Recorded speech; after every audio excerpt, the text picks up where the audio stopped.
In this video, I'll show you how you can fix Steam games are not launching on your PC.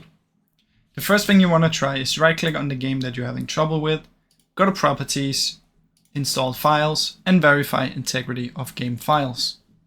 If this still doesn't work, what you can do is come here and search for Run. In here you want to type steam : // flush config /. Press OK and that's going to flush your Steam folder.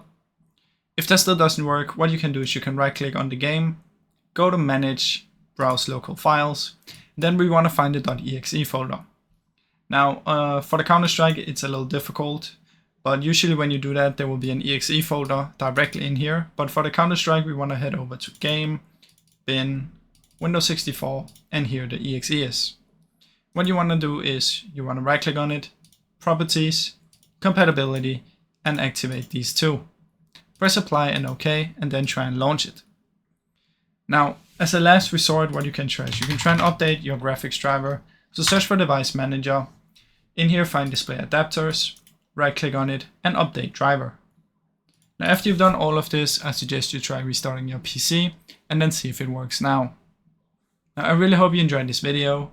If you did, please leave a like and subscribe, as it helps me out a ton. Thank you so much for watching.